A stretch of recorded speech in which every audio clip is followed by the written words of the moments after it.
Hello मित्रों, स्वागत है तमारू देशी वेधर माहिती में। અને આજે આપણે વાત કરવાના છે 28/7/2024 એટલે કે આજના દિવસમાં કેવું હવામાન રહેવાનું છે ગુજરાત ઉપર તેની આપણે ચર્ચા કરવાના છે।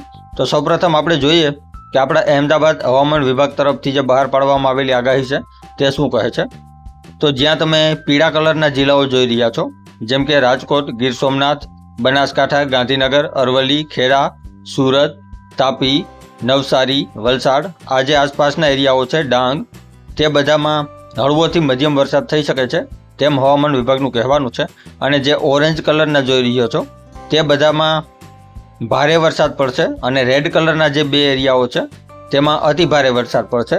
જેમાં રેડ કલરમાં જે બે એરિયાઓ છે તેમાં એક છે વડોદરા અને બીજો છે છોટાઉદેપુર। આ વડોદરા અને છોટાઉદેપુરના આસપાસના એરિયાઓમાં ભારે વરસાદ પડી શકે છે તેમ હવામાનનું કહેવાનું છે।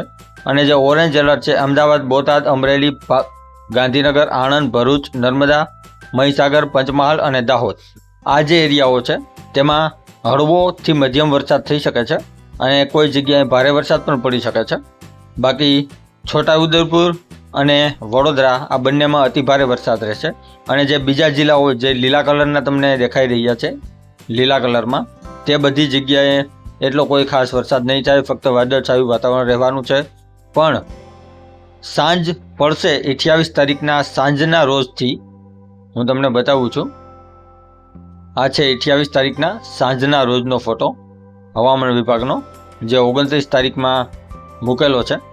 28 તારીખના સાંજના રોજ સમગ્ર ગુજરાત ઉપર વાદળછાયું વાતાવરણ અને સમગ્ર ગુજરાતમાં વધુ પડતા જિલ્લાઓમાં પીળા કલરના જિલ્લા છે, એટલે કે કોઈ જગ્યાએ હળવો વરસાદ થઈ શકે છે, હળવોથી મધ્યમ।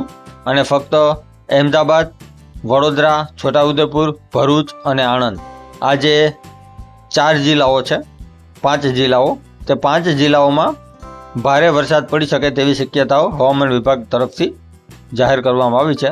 બાકી કચ્છ, ગીર સોમનાથથી લઈ અને અમરેલી, દેવભૂમિ, દ્વારકા, આ જે બધા એરિયાઓ છે, જૂનાગઢ, પોરબંદર, તેમાં કોઈ એટલો ખાસ વરસાદ નહીં થાય, ફક્ત વાદળછાયું વાતાવરણ રહેશે તેમ હવામાન વિભાગનું કહેવાનું છે।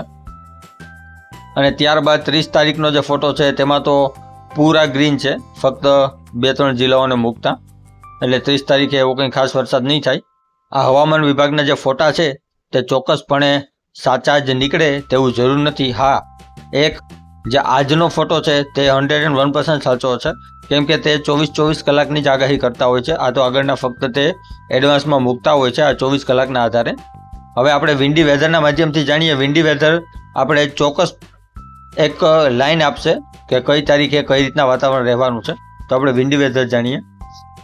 તો મિત્રો, આ છે વિન્ડી વેધર। વિન્ડી વેધર આપણે એક ચોક્કસપણે ગતિ જરૂરથી બતાવે છે કે કઈ રીતના વરસાદ આગળ વધી રહ્યો છે અને કેવું વાતાવરણ રહેવાનું છે। તો આજે આપણે જોવાના છે 27 તારીખનું વાતાવરણ ગુજરાત ઉપર કેવું રહેવાનું છે।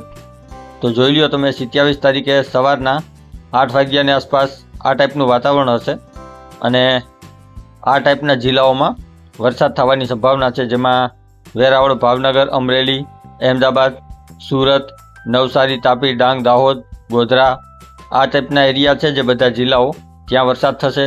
ત્યારબાદ ધીરે ધીરે જેમ કલાકો આગળ વધશે તેમ વરસાદ આગળ વધશે અને બનાસકાંઠા, પાલનપુર ડિસ્ટ્રિક્ટ સાઇડ, સુરેન્દ્રનગર, રાજકોટ, અને જે હવામાન વિભાગ કચ્છનું ના પાડી રહ્યું હતું, પણ વિન્ડી વેધરના માધ્યમમાં જાણીએ તો કચ્છના પણ રાપર તાલુકામાં આસપાસના એરિયાઓમાં વરસાદ થઈ શકે છે અને જામનગર ડિસ્ટ્રિક્ટ સુધી સાંજ સુધીમાં વરસાદ આવશે તેવું અત્યારે 29 તારીખના સાંજ સુધીમાં આવશે તેવું અત્યારે વિન્ડી વેધર બતાવી રહ્યું છે।